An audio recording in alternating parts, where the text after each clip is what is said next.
இதில் வந்து ஒரு மீன் ப்ரோ. இது என்ன என்ன சொல்கிறாங்க என்னன்னு தெரியுதா? அப்புறம் தான் ஒரு சூப்பராக நீங்கள் வந்ததுக்கப்புறம் தான் டெம்பிள் மங்கியில் ஒரு சேஞ்ச் இருந்துச்சுன்னு சொல்லலாம். விஜய் ஒரு ஃப்ரெண்டோட ஃப்ரெண்டாக மீட் பண்ணோம் தான் அவர்.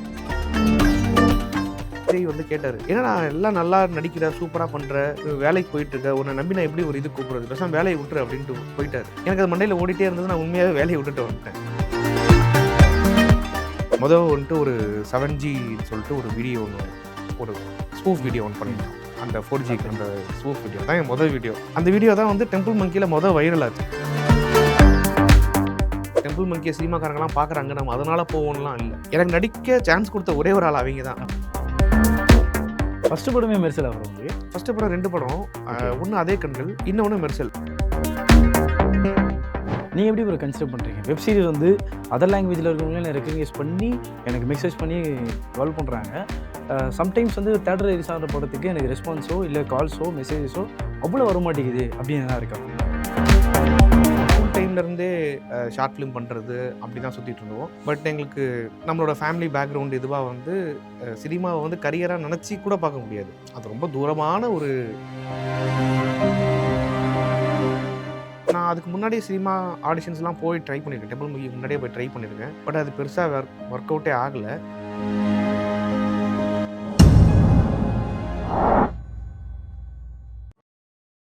ப்ரோ டிவி நேயர்கள் எல்லோருக்கும் அன்பான வணக்கங்கள். ஸோ இன்றைக்கி நம்ம யார் கூட இணைஞ்சிருக்குன்னு பார்த்தீங்கன்னா, அப்துல் லீ, ஒரு யூடியூபர், ஒரு ஆர்டிஸ்ட், ஒரு சினிமாக்காரன், அப்படி இப்படின்னு சொல்லி பல விதமாக அவரை வந்து இன்ட்ரோ கொடுக்கலாம்.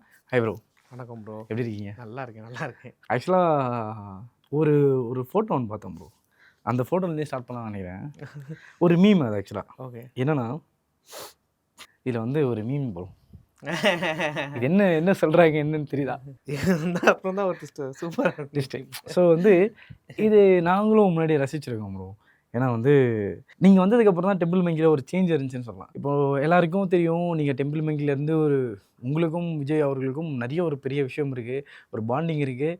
அந்த கம்பெனியோடும் அந்த சேனலோடையும் உங்களுக்கு பெரிய ஒரு ரிலேஷன்ஷிப்பே இருக்குன்னு கூட சொல்லலாம். தானே. அதுதான் ப்ரோ. ஏன்னா நீங்களும் சொல்லும்போது கூட சொன்னீங்க, நான் அங்கே போனது தான் ஸ்டார்ட் ஆச்சுன்னு சொன்னீங்க. ஸோ டெம்பிள் மங்கி அதுலேருந்தே நம்ம ஒரு ஆரம்பத்தை வைக்கலாம் நினைக்கிறேன். ஆமாம், ஆரம்பமே அதுதான். அங்கேருந்து ஆரம்பிக்கிறது தான் கரெக்டாக நல்லா இருக்கும்னு நினைக்கிறேன். ஸோ டெம்பிள் மங்கினா நான் முதல்ல வந்து அரௌண்ட் 2015 வரைக்குமே நான் வேலை 12 என்னோட காலேஜ்லேருந்து பாஸ் அவுட் ஆகி 15 வரைக்கும் விப்ரோவில் வேலை பார்த்துக்கிட்டு இருந்தேன். பட் ஆனால் ஆசை வந்து நடிக்கணுங்கிறது தான். நான் காலேஜ் ஸ்கூல் டைம்லேருந்தே ஷார்ட் ஃபிலிம் பண்ணுறது அப்படி தான் சுற்றிட்டு இருந்தோம். பட் எங்களுக்கு நம்மளோட ஃபேமிலி பேக்ரவுண்ட் இதுவாக வந்து சினிமாவை வந்து கரியராக நினச்சி கூட பார்க்க முடியாது. அது ரொம்ப தூரமான ஒரு, நம்ம டிவியில் பார்த்துக்கலாம், படத்தில் பார்த்துக்கலாம், அவ்வளோதான். அந்த தூரம் அப்படின்ற மாதிரி தான் இருந்தது. ஸோ அதை வெறும் அது ஒரு பேஷனாக மனசில் இருந்ததை தவிர்த்து அதை கரியராக எடுக்கிறதுக்கான தைரியமே என்கிட்ட இல்லை. அதுதான் உண்மை, ஹானஸ்ட்டாக. பட் அப்படி போக போக கொஞ்ச நாளுக்கு அப்புறமா வந்து என்னால் அங்கே பொருந்தி இருக்கவே முடியல. என்னால் ஒரு ஜாமி மாதிரி தான் வேலைக்கே போயிட்டு வருவேன். ஆனால் வீட்டோட ஒரு கம்பல்ஷன் போயிட்டு வரணுங்கிற அந்த இதில் தான்.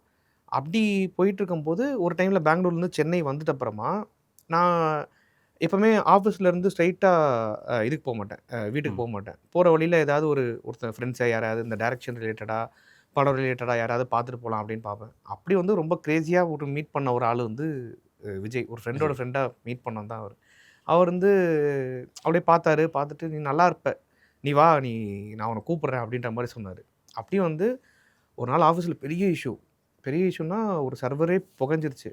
அதுக்கு முக்கியமான காரணம் வேறு நான் தான். ஸோ அப்படி வந்து ஆல்மோஸ்ட் ஒரு டே அண்ட் நைட்டாக 1.5 நாள் கண்டினியூஸாக அந்த யாரணி மோகினியில் தனுஷ் சார் ஒர்க் பண்ணுற மாதிரி நான் அந்த ஃபுல்லாக அங்கேயே தான் இருந்துட்டு, அன்னைக்கு அடுத்த நாள் வந்து திடீர்னு கூப்பிட்றாரு, இந்த மாதிரி வா அப்படின்னு. நான் அப்போ வந்து உண்மையாகவே முடியல, உடம்பு முடியல, மூஞ்செல்லாம் வீங்கிருச்சு தூங்காமல். சரி வீட்டுக்கு போயிடலான்னு ஒரு ஆசை, சரி போயிடலான்னு தோணுச்சு.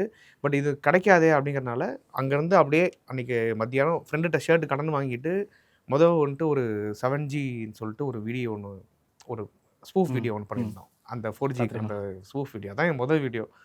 அந்த வீடியோ தான் வந்து டெம்பிள் மங்கியில் வைரல் ஆச்சு. அதனால் அவர் வந்து விஜய் வந்து ஒரு லக் ஃபேக்டர் மாதிரி பார்க்க ஆரம்பிச்சார். இவன் வந்த அப்புறமா ஒரு மாதிரி நல்லா இவன் தினமும் எல்லா வீடியோவும் கூப்பிடுங்கடா அப்படின்னு சொல்லி அப்படி ஆரம்பிச்சது தான் அந்த பயணம். அப்படியே போய் அண்ட் அவங்கள பார்க்கும்போது என்ன ஆயிடுச்சுன்னா, எல்லாருமே என்னோட ஒரு 5 வயசு எல்டராக இருந்தாங்க. 4-5 வயசு, ஷாரா, விஜயனா எல்லா பேரும் 4-5 வயசு எல்டராக இருந்தாங்க. அவங்க ஆல்மோஸ்ட் இந்த கல்யாணம் ஆகிற அந்த ஸ்டேஜ். நம்ம நம்மளோட அந்த ஏஜ் இதில் இருக்கும்போது அதை பற்றி தான் யோசிப்போம். ஐயோ நம்மளுக்கு இப்போ நம்ம வேலையை விட்டுட்டா அதுக்கப்புறம் கல்யாணம், இது ஓகே. இந்த லைஃப் செட்டில்மெண்ட் இதெல்லாம் நம்மளுக்கு ஏன்னா நம்ம சின்ன வயசுலேருந்தே அதை பார்த்து தான் வளர்ந்துருக்கோன்றனால ரொம்ப பயப்படுவோம். பட் இவங்கெல்லாம் இவ்வளோ கேர் ஃப்ரீயாக இருந்தோன்னே எனக்கு வேலையை விடுறதுக்கு ஒரு இதுவாக இருந்தது.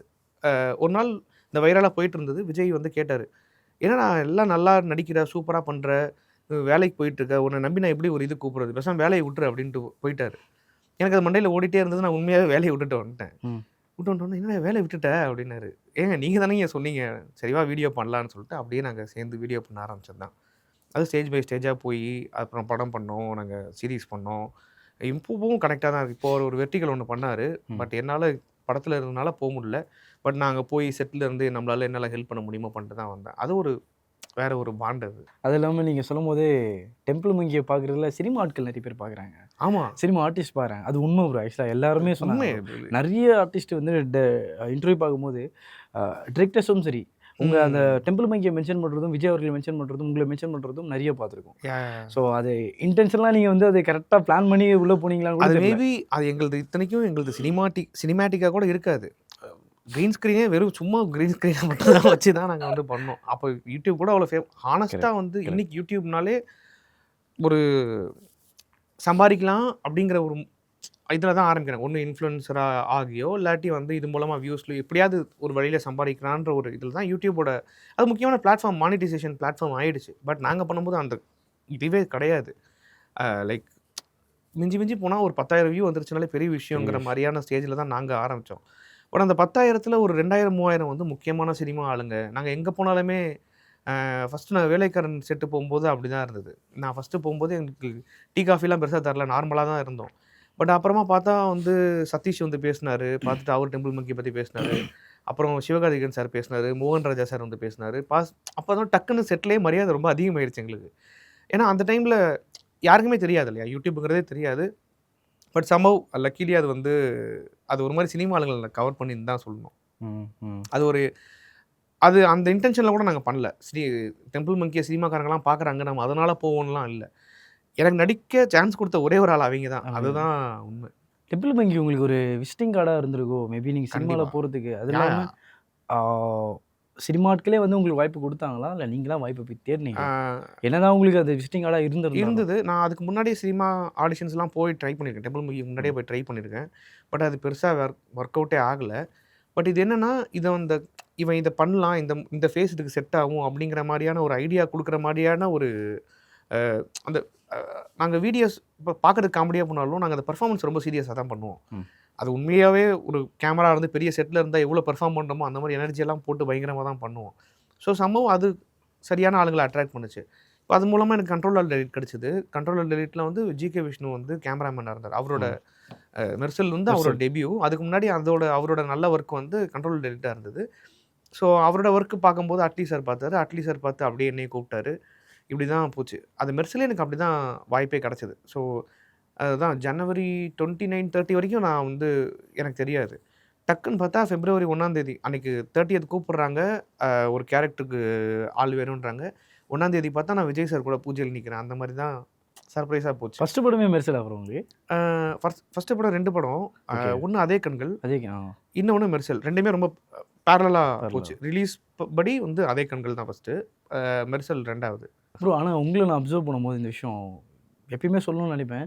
அது இன்னைக்கு சொல்லிடுறேன். நீங்க ஒரு சைடுல வந்து ஃபகத் மாரி இருப்பீங்க. இன்னொரு சைடு பார்த்தீங்கன்னா, ஆப்வியஸா ஒரு மலையாள ஆக்டரோட ஸ்மெல் உங்ககிட்ட அடிக்கும். உங்க ஃபேஸ்ல அடிக்கும். ஆமா, ஆமா. நெறைய ஏன்னா பேர் நீங்க இப்போ இந்த தாடி இருக்குல்ல ப்ரோ, இந்த தாடியும் உங்க மீசையும் வந்து ஒரு மாரி ஓகேவா நம்ப நான் சில படம்லாம் பார்த்துட்டு அப்படியே யோசிச்சேன். ஒரு மலையாள ஆக்டரா இருப்பாரோ அப்படின்னு. இல்ல நம்ம ஊருக்காரங்கப்பா அப்படின்ற மாரி அப்புறம் தான் தெரிஞ்சது. இப்போ இந்த நம்ம காக்கி சர்க்கஸ் பண்ணும்போது நெறைய பேர் வந்து அந்த மலையாள இண்டஸ்ட்ரியில இருந்து தான் கேமராமேன் இவங்க. கேமராமேன் எனக்கு முன்னாடியே அவரு இன்ஸ்டால எனக்கு பழக்கம் அவரு. நம்ம குருவாயூர் அம்பரதன் அந்த படத்தோட கேமராமேன் தான் அவரு. பட் மற்றவங்க நிறைய பேர் வந்து என்கிட்ட மலையாளம்ல பேச ஸ்டார்ட் பண்ணிட்டாங்க. நான் மலையாளின்ற ஒரு இதுலயே அவங்களே இல்லை தமிழ் தான் அப்படிங்கிற மாதிரி எனக்கு எனக்கு இவர் தான் சொல்லுவாங்க. ஆசிஃப் அலி தான் நிறைய பேர் சொல்லுவாங்க. அவரோட இது நிறைய சாயல் இருக்குன்னு சொல்லுவாங்க.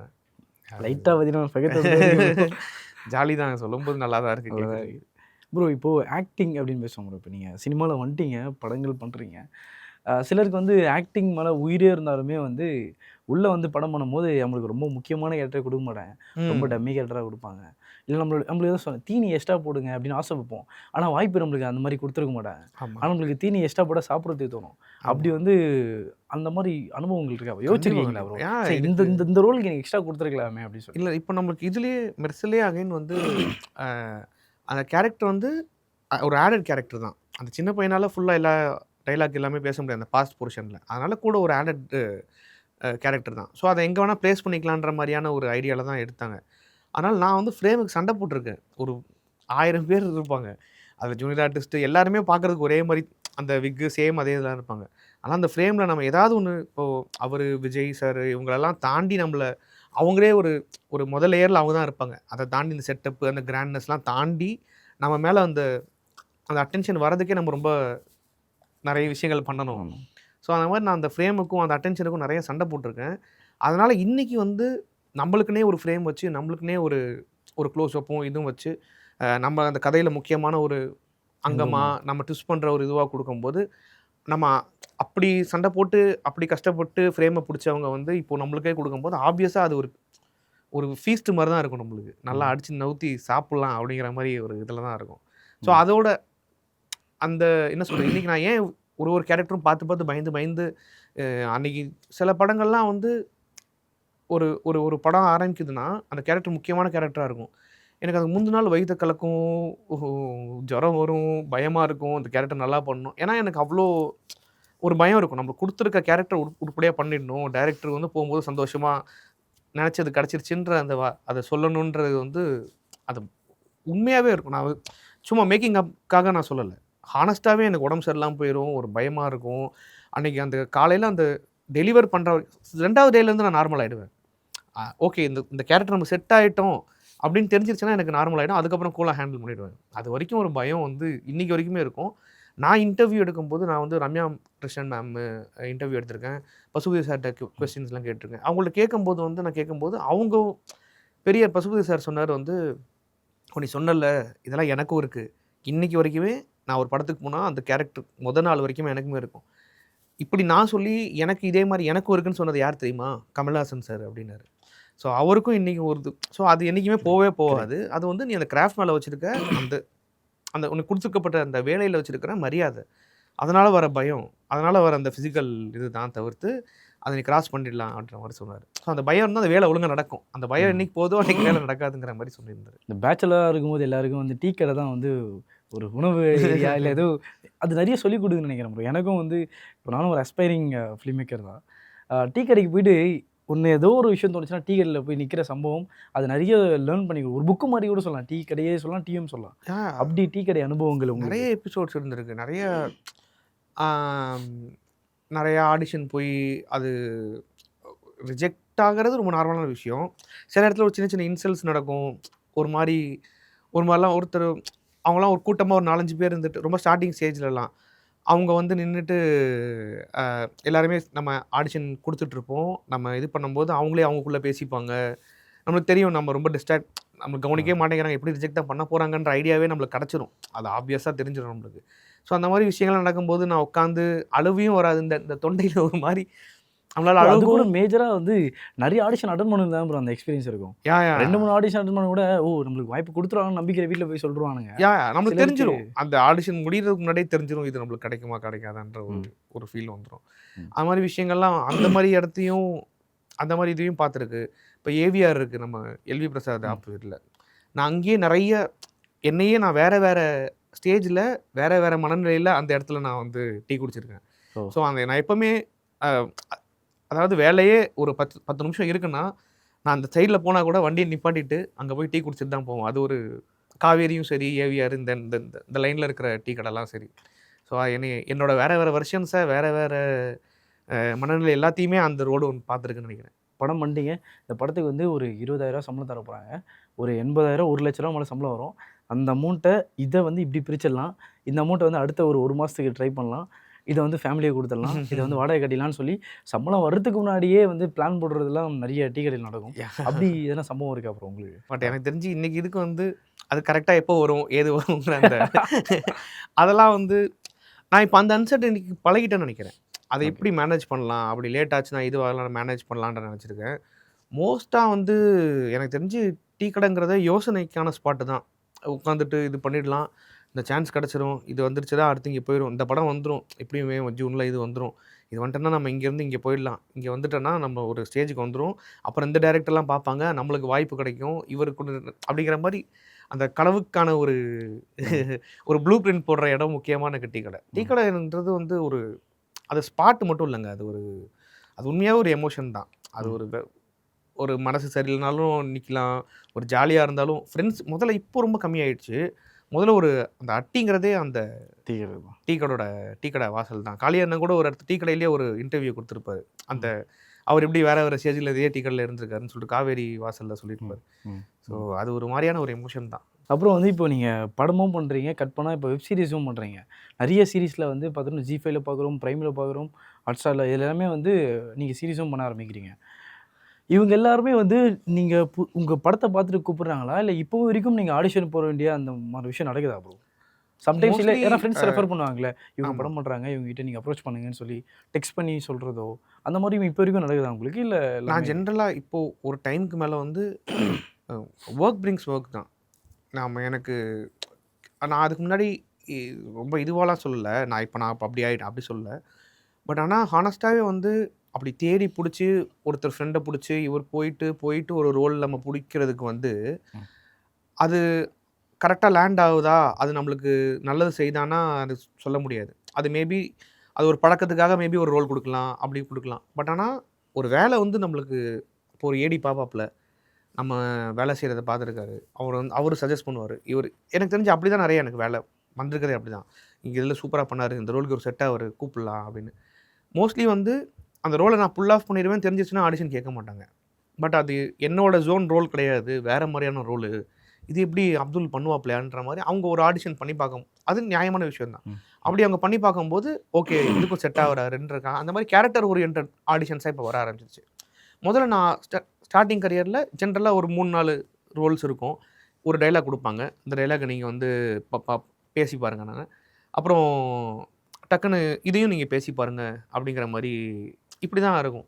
இப்போ ரொம்ப நாள் கழித்து வந்து ஒரு ஒரு ஒரு ரொம்ப பெரிய படம், பெரிய டேரக்ட் ஓகே அப்படி சொல்லலாம், அது மாதிரி ஒரு பெரிய டேரக்டர்னு வச்சுக்கோங்களேன்.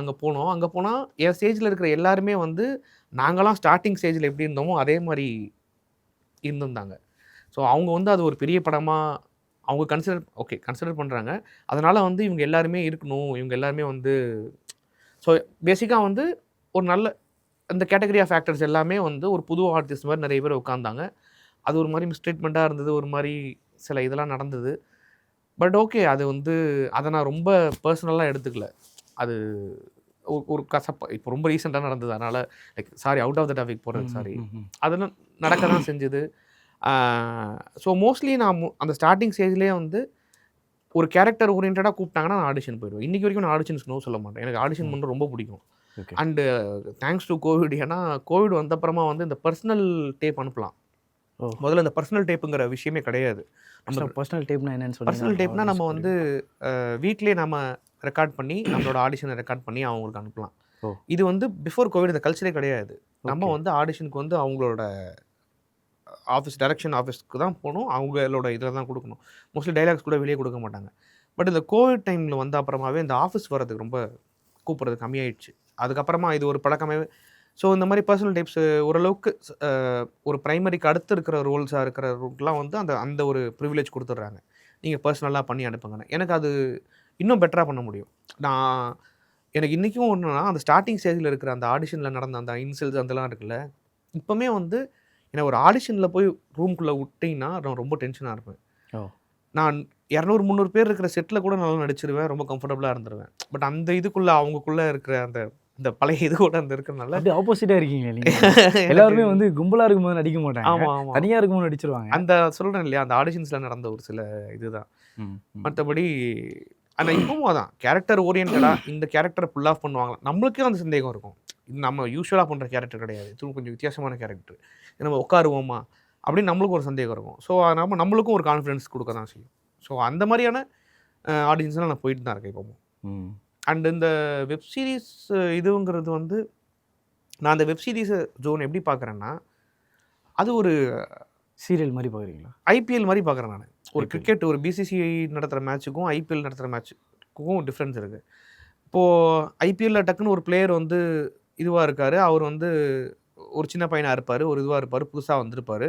அவர் அடிக்கிற ஸ்கோரை பார்த்து, அவர் அடிக்கிற இதை பார்த்துட்டு ஐபிஎல்லேருந்து அவங்கள மெயின் டீமுக்கு, இந்தியன் டீமுக்கு செலக்ட் பண்ணுறதுக்கு நிறைய வாய்ப்பு இருக்கு இல்லையா? அந்த மாதிரி ஒரு ஜோனை தான் பார்க்குறேன். பட் என்னோட ஆசை இது எல்லாமே தியேட்டர், அதுக்கான ஒரு இது இருக்குது. பட் ஈக்குவலி இது ஒரு இம்பார்ட்டண்டான மீடியம், வெப் சீரிஸு, இந்த ஓடிடி இது எல்லாமே. நீங்கள் எப்படி ப்ரோ கன்சிடர் பண்ணுறீங்க? வெப் சீரிஸ் வந்து அதர் லாங்குவேஜில் இருக்கவங்களே நான் ரெக்கக்னைஸ் பண்ணி எனக்கு மெசேஜ் பண்ணி கால் பண்ணுறாங்க. சம்டைம்ஸ் வந்து தேட்டர் ரிலீஸ் ஆகிற படத்துக்கு எனக்கு ரெஸ்பான்ஸோ இல்லை கால்ஸோ மெசேஜஸோ அவ்வளோ வர மாட்டேங்குது அப்படின்னு தான் இருக்கா? இப்போது அதுதானே டிஃப்ரென்ஸ். ஏன்னா இப்போ வெப் சீரிஸ்ன்னும் போது ஆப்வியஸாக வந்து ஒரு ஒரு அதர் ஸ்டேட்டில் இருக்கவங்களோ இல்லை ஒரு அதர் கண்ட்ரியில் இருக்கவங்க கூட பார்த்துட்டு கூட அப்ரிஷியேட் பண்ணுறதுக்கான பாசிபிள் இருக்குது. இல்லை பட் வேரல்ஸ் நம்ம தேட்டரில் அந்த பாசிபிள் கிடைக்காது. ஆமாம் ஆமாம் தேட்டர் வந்து ஆனால் பட் அந்த தேட்டரோட ரெஸ்பான்ஸ் தேட்டர் ரெஸ்பான்ஸ் தாங்க. நம்ம அது நம்ம உட்காந்து தேட்டரில் உட்காந்து அந்த சிரிக்கிறாங்க, நம்ம எவ்வளோக்கு இவ்வளோ சத்தம் போட்டாலும் சரி, சைலன்ஸும் சரி, அது ஒரு பயங்கரமான ஒரு ரெஸ்பான்ஸ் தான். அது எனக்கு தெரிஞ்சு அது உண்மையாகவே அது வேறு எதுக்குமே மேட்ச் பண்ண முடியாதுன்னு நினைக்கிறேன். அப்போ நான் கேப்டன் மில்லர் வந்து ஃபஸ்ட் டைம் நான் பார்க்கும்போது வந்து பயங்கர அந்த பெர்ஃபார்மன்ஸ் அப்போ வந்து ரொம்ப சைலண்ட்டாக இருந்தாங்க. ரொம்ப அப்படியே ஒரு மாதிரி எல்லாருமே மூட் ஆனாங்க. நான் திரும்பி பார்த்தேன், சில பேர் அழுதாங்க. எனக்கு அது ஒரு மாதிரியான மூமெண்ட்டில் ஒரு 1000 பேர் ஒன்றா உட்காந்து பார்க்குறாங்க. என்னதான் இருந்தாலும் ஓடிடியும் நல்ல ஒரு பிளாட்ஃபார்ம் தான். பட் அது ஒரு பர்சனல் பிளாட்ஃபார்ம். ஒரு ஃபோனில் பார்ப்பாங்க, ஐபேடில் பார்ப்பாங்க, டிவியில் பார்ப்பாங்க, அவங்களோட இதுக்குள்ளே பார்ப்பாங்க. பட் இது ஒரு இதோட இந்த மாஸ் ரெஸ்பான்ஸுங்கிறது வேறு. ஒரு காமெடியை நம்ம தேட்டரில் கிராக் பண்ணி ஒரு 500 பேர் ஒன்றா சிரிக்கிற சவுண்டுங்கிறது அது வேறு ஒரு ஃபீல்னா, எங்கேருந்தோ சம்மந்தமே இல்லாமல் இப்போது இந்த நான் ஹாட்ஸ்டாரில் இதெல்லாம் நடித்தவங்க வந்து ஆந்திராவிலேருந்து நிறைய பேர் மெசேஜ் பண்ணியிருந்தாங்க. இப்போது காக்கி சர்க்கஸ் நான் பண்ணது வந்து எனக்கு அந்த டீம் யாருன்னே தெரியாது. அவங்க எல்லாமே கேரளாவிலேருந்து இதுலேருந்து வந்தவங்க. ஸோ அவங்கள ஏதோ ஒரு வகையில் கூட்டு போய் அங்கேருந்து எனக்கு ரெஸ்பான்ஸ் வருதுங்கிறது ஒரு நல்ல விஷயம் தான். கலைஞனுக்கு என்னங்க எங்கேருந்து வந்தாலுமே அது பாராட்டு தானே. பட் ஆனால் ஃபீலாக நம்மளுக்கு அந்த குஷி கொடுக்குறதுன்னு பார்த்தீங்கன்னா அது தேட்டர் தான். தேட்டர் யா. அதே மாதிரி இப்போ நான் ரேண்டமாகவே போகிறேன் எல்லாமே. கேப்டன் மில்லர்னு ஒரு படம். ஸோ அதில் உங்கள் ரோல் வந்து ஸ்டீஃபன் நினைக்கிறேன். ஆமாம். ஸ்டீஃபனோட ரோல் வந்து எல்லா ரோலுக்கும் இப்போ தனுஷ் சாரே அந்த இடத்துல இருப்பார். ஆனால் உங்களோட ஆக்டிங் அந்த இடத்துல தனியாக தெரியும். நீங்கள் ஒரு இடத்துல ஏன்னா அதெல்லாம் யோசிக்கும் போது பார்த்தீங்கன்னா நிறைய பேர் இருப்பாங்க. சந்தீப் இருப்பார், தனுஷ் சார் இருப்பார், பக்கத்தில் நீங்கள் உட்காந்துருப்பீங்க. நீங்கள் 3 பேர் இருப்பீங்க. எனக்கு அப்போ பார்க்கும்போது என்ன தெரியும்னா 3 இண்டஸ்ட்ரியிலேருந்து ஆட்கள் இருக்காங்க. ஆக்சுவலாக அந்த ரோலுக்கு மேட்ரே அதுதான். அந்த சீன் தான் ஆக்சுவலாக அந்த ரோலோட வேலையே, படத்துலேயே அதோட வேலை. அருண் வந்து அருண் சார் வந்து அவர் ஆதிகால டெம்பிள் மங்கி ஃபேன். ரொம்ப ஸ்டார்டிங் அவர் விளையாட்டாக என்னை கூப்பிட்டு வந்து நான் உனக்கும் முகத்துக்காகவே ஒரு கதை வச்சுருக்கேன். இந்த மாதிரி நான் ஒரு ஃபன்னாக ஒரு செம கதை சொன்னார். நான் ஒரு நாள் கண்டிப்பாக பண்ணுவேன் பாரு அதை வச்சு அப்படின்லாம் சொல்லியிருக்காரு. ஸோ அப்படி சொல்லிட்டு இருந்தால் நீங்கள் எப்போ போனாலும் கூப்பிடுங்கன்னாங்க. பட் ராக்கிலேயோ இதுலேயோ எனக்கான மேபி அது வரல. பட் ராக்கி அப்போ நான் போய் பார்த்தேன் அவரை. லைக் சான்ஸ் கேட்டுன்னு இல்லை, தற்செயலாக ஸ்ரேயாஸு போய் பார்க்கும்போது அவரையும் பார்த்தேன். பட் இது கேப்டன் மில்லருக்கு திடீர்னு கூப்பிட்டாங்க. அதுக்கு வந்து வேறு ஒரு ஆர்டிஸ்ட் யாரோ வச்சுருந்தாங்க. நீங்கள் வந்து ஆப்ஷனில் 2வது ஆப்ஷனில் இருந்தீங்க. பட் அது ப்ரொடக்ஷன் வேல்யூ இதுவாக வந்து அந்த ஆர்டிஸ்ட் போட்டிருந்தாங்க. பட் அவருக்கு வந்து தாடி எடுக்க முடியாது, டேட்ஸ் இஷ்யூஸ் இருக்குது, அதனால் உங்களுக்கு வராங்கன்னு கேப்டன் மில்லர் ஆல்மோஸ்ட் ஒரு 60% முடிஞ்சிருச்சு படம். அப்போ தான் கூப்பிட்டாங்க. கூப்பிட்டோன்னே என்னடா சரி ஓகே சின்ன கேரக்டராக இருக்கே, ரொம்ப முடிச்சிருவாங்களோன்னா சரி போய் பார்த்தோன்னா ஒரு ரோன் எக்ஸ்பிளைன் பண்ணோன்னே புரிஞ்சுது அது அந்த எவ்வளோ இன்டென்ஸான கேரக்டர் அப்படின்னு. ஸோ அந்த சீன் சொல்லிவிட்டு இதுதான் விஷயம், இதுதான் டைலாக்கு, இதை நீ வேறு ஏதாவது நீ பண்ணணுன்னா ஆட் பண்ணணுன்னா பண்ணி எடுத்துகிட்டு வா, இது பண்ணணுன்னா அங்கே ஆன் ஸ்பாட்லேயே அந்த பீச்லேயே உட்காந்து அப்போ வந்து டிஸ்கஸ் பண்ணிவிட்டு அப்புறம் நான் சொன்னேண்ணே நான் இது பண்ணிக்கிறேண்ணே, இந்த இது போட்டுக்கிறேண்ணே, அந்த குழந்தைங்க சின்ன குழந்தைங்கலாம் செத்து கிடக்கு, இதெல்லாம் நான் சொல்கிறேண்ணே, இதெல்லாம் பண்ணு நல்லா இருக்குது நீ பண்ணுன்னு சொல்லிட்டு விட்டுட்டாரு. அது ஆல்மோஸ்ட் நான் ஒரு 1/2 hour முன்னாடியே அந்த ஸ்பாட்டுக்கு போயிட்டேன். அந்த மண்ணில் போய் உட்காந்துட்டு நான் உட்காந்து கண்ணை மூடிட்டு அப்படியே ஒரு மாதிரி அந்த மூடில் செட் ஆகி அழுவுறது. அது எப்படி ப்ரோ கோ த்ரூ பண்ணீங்க? அதுதான் ப்ரோ ஷாக்காக இருக்குது. அதில் ஒரு இன்னசென்ட் வந்து நீங்கள் அந்த அழுவும் போது ஒரு சீன் வரும்ல, ஆமாம், அந்த இன்னசென்ட்டை வந்து அப்படியே ஒரு மாதிரி பார்க்கும்போது ஒரு மாதிரி எனக்கு என்னென்னா அவர் ஒரே வார்த்தை சொன்னார், அப்போ குழந்தைய மாறிடணும். அவன் வந்து நான் திருவிழாவில் தொலைஞ்சி போன ஒரு இது போன ஒரு 4 வயசு 5 வயசு சின்ன குழந்தையா மாறிடணும். அவனுக்கு அந்த கில்ட்டி தாங்காமல் அவன் உண்மையிலேயே ஒரு குழந்தை தான். அவன் எவ்வளோ பெரிய குழந்தைங்கிறது அங்கே தான் உனக்கு அந்த ஒரு குழந்தையோட இதுக்கு போயிட்டேன். உண்மையிலேயே ஒரு குழந்தை வந்து திடீர்னு இதுவாகி அம்மாட்ட அழுதா எப்படி அழுவும் அப்படிங்கிறது தான் போனேன். ஸோ அதுதான் அதோட ரெஃபரன்ஸு. அதுதான் நான் மனசை ஏற்றுக்கிட்டது. அது நல்லாவே ஒர்க் அவுட் ஆச்சு. எனக்கு ரொம்ப பிடிச்ச காம்ப்ளிமெண்ட்டு ரொம்ப பிடிச்ச காம்ப்ளிமெண்ட்னா குமரவேல் சார் வந்து எனக்கு ரொம்ப பிடிக்கும். அபியும் நானும்ல கூட வந்திருப்பாரு. நிறைய படங்கள்ல வந்திருப்பாரு. சுழல் 2ல சுழல் 1ல வில்லனார். அவர் வந்து எனக்கு ரொம்ப பிடிச்ச காம்ப்ளிமெண்ட். நான் என் வாழ்க்கையில் கேட்ட பெஸ்ட்டு காம்ப்ளிமெண்ட்னு நினைக்கிறேன். அவர் வந்து திடீர்னு வந்தார், தோளில் கை போட்டுட்டு, "நீ அழுதல, அந்த அம்மாவை நானும் கண்ணில் பார்த்தேன்" அப்படின்னாரு. அது வந்து அவங்க அம்மா உண்மையிலேயே அம்மாட்ட பேசுகிற மாதிரி தான் பேசுவான் அவன். அவன் உண்மையிலேயே அம்மாவை இமேஜின் பண்ணிவிட்டு, அம்மா வந்து "என்னடா இப்படி பண்ணிட்ட, என்னடா எல்லாரையும் சுட்டுட்ட" அப்படின்னு அம்மா கேட்குற மாதிரியும், "நான் கிடையாதுமா, என் கையில் ரத்தம் பாருமா, ஐயோ ரத்தமாக இருக்குமா, நான் துடைச்சிட்றேம்மா, கழுவிடுறேம்மான்ற" மாதிரி அவங்க அம்மாட்ட பேசுகிற மாதிரி தான் பேசுவான். அப்போ குமரவேல் சார் சொன்னார், "நான் அந்த அம்மாவை பார்த்தேன் அங்கே அந்த சீனில், அதுதான் அந்த கேரக்டரோட வெற்றி" அப்படின்னாரு. ஸோ அது எனக்கு உண்மையாகவே மனசுக்கு ரொம்ப ஓகே, நம்ம வேலையை செஞ்சுட்டோம் அப்படிங்கிற மாதிரி இருந்துச்சு. அதே மாதிரி தான் ப்ரோ. இந்த இன்னசென்ட் எங்கே அப்படியே பரவும் அப்படின்னா வேலைக்காரனில் பரவும். ஆக்சுவலாக அது அந்த வேலைக்காரன் பார்க்கும்போது நம்ம நினச்சிட்டு இருப்போம் எஸ்கேவே ஆல்ரெடி கஷ்டப்பட்டு வந்துட்டு இருப்போம், உங்களை அடிக்க வருவார், திட்ட வருவார். ஆனால் அவரே கஷ்டப்படுறது தான்டா அப்படின்னு அவங்க ரூல் இருக்குல்ல. சார் நானே வயிற்று பொழப்பு தான் சார் பண்ணுறேன் அப்படிங்கிற, நானே எனக்கு வேற வழி தெரியல சார் அப்படின்னு இருக்குல்ல. அதுலேயும் ஒரு இன்னசென்ட் கலந்த ஒரு வில்லத்தனம் இருக்கும். லைட்டாக தெரியும், எல்லாத்தையும் விற்கிற மாதிரி வித்துட்டு இது பண்ணுவீங்க. ஆனால் அதோட பீக்கு இரும்பு தெரியல தெரியும். நம்ம அங்கே அப்புறம் போகலாம். பட் இதில் சொல்லும் இதே மாதிரி வேலைக்காரன் எல்லாமே சின்ன ரோல் தான் ப்ரோ. ஆனால் இம்பாக்ட் பண்ணுது. இப்போ நடுவில் உள்ள ஜி5ல கூட ஒரு போஸ்ட் போட்டுருந்தாங்க உங்களுக்குன்னு சொல்லி. ஆள் பண்ணுறது சின்ன ரோல் தான், ஆனால் இம்பாக்ட் பண்ணிக்கிறாருப்பா பயங்கரமா அப்படின்னு சொல்லி அது அமைஞ்சிருக்குங்க. வேலைக்காரன் வந்து ரொம்ப அவருக்கு ஒரு 10 ஃப்ரெண்ட்ஸ் மாதிரி சும்மா கூட இருக்கிற மாதிரி தான் கூப்பிட்டுட்டு போனாங்க. அந்த மாதிரி தான் இது. அது ரொம்ப ஸ்டார்டிங் ஸ்டேஜ் ஆஃப் இதுதான். பட் ஆனால் அங்கே டக்குன்னு மோகன் ராஜா சார் பார்த்தாரு. பார்த்துட்டு கூப்பிட்டுட்டு "நீ டெம்பிள் மங்கி இந்த பையன் தானே இது தானேன்னு" சொல்லிட்டு பேசிகிட்டு இருந்தார். பேசிட்டு அவர் அந்த சேம் பாயிண்ட் தான் சொன்னார், "உன் இன்னசென்ஸ் ஒன்று இருக்குல்ல உன் ஃபேஸில், அதை வச்சு ஒன்று ப்ளே பண்ணலாம், இந்த மாதிரி ஒரு ரோல் இருக்குது" அப்படின்னு சொல்லிட்டு அந்த ரோல் சொன்னார். சொல்லிட்டு "இன்றைக்கி ஷூட்டிங் வேணாம், நீ கிளம்புன்ட்டாரு." "சார் என்ன சார் இப்படி சொல்கிறீங்க?" "இல்லை சம்பளத்தை வாங்கிட்டே நீ கிளம்புங்க, பிரச்சனை கிடையாது." இதுக்கு வந்து 10 டேஸ் சொல்லியிருந்தாங்க. 10 டேஸ் ஓகே நம்ம ஓட்டிடலாம் வாழ்க்கையை அப்படிங்கிற மாதிரி இது பண்ணிட்டு போனால் இது வந்து 2 நாள் தான் இருந்தது. மொத்த ஷூட்டே 2 நாள் தான். ஐயோ என்னடா அது 10 நாள்லேருந்து 2 நாள் கம்மி பண்ணுறாங்களே, அப்படி தான் யோசிக்க தோணுச்சு. பட் அவர் சொன்னார், "இது பயங்கரமான இன்டர்வல் சீக்வன்ஸு, முக்கியமான இது, நீ 10 நாள் நடிக்கிறத விட படம் ஃபுல்லாக நடிக்கிற மாதிரியான ஒரு இது" அப்படின்னு சொன்னார். சொல்லிவிட்டு அந்த ரோட்டை நடந்துக்கிட்டே அப்படியே எக்ஸ்பிளைன் பண்ணிக்கிட்டே, இந்திரா நகரில் ஷூட் நடக்குது, அப்படியே ரோட்டில் எக்ஸ்பிளைன் பண்ணிட்டே போயிட்டு "ஓகேவா, நீ வந்து ப்ரிப்பேர் பண்ணிட்டு வா, இப்படிலாம் உன்னால் அதை பண்ண முடியும், உன் சைட்லேருந்து நீ இப்படிலாம் உன்னோட நியாயத்தை நீ இப்படிலாம் நீ சொல்ல முடியும், இது பண்ண முடியும், லைக் அவனோட இதை சொல்லும் போது நீ எப்படி ரியாக்ட் பண்ண முடியுங்கிறதா நீ ப்ரிப்பேர் பண்ணிட்டு வா, நான் ஷூட்டில் சந்திக்கிறேன்னு" சொல்லிட்டு ஒரு 3 மந்த்ஸ் கழிச்சு அந்த ஷூட் நடந்தது. ஸோ அப்படி தான் அந்த ரோல் லேண்ட் ஆகுது. அதுவும் சூப்பர் எக்ஸ்பீரியன்ஸ், பயங்கரமான ஒரு இது. எனக்கு அவர் சிவா சார் கூட நடித்ததும் இப்போது இருக்காரு. அப்பவும் வந்து எனக்கு தெரிஞ்சு சிவா சார் அப்போமே ஒரு நல்ல ஒரு பயங்கரமான ஒரு இதுதான் நினைக்கிறேன். அவர் டைலாக் சொல்லிக்கிட்டே இருப்பார், நான் அதுக்கு ரெஸ்பான்ஸ் கொடுத்துட்டே இருப்பேன். லைக் சும்மா உட்காந்துக்கிட்டு இருப்போம், ப்ராக்டிஸ் போயிட்டுருக்கோம்.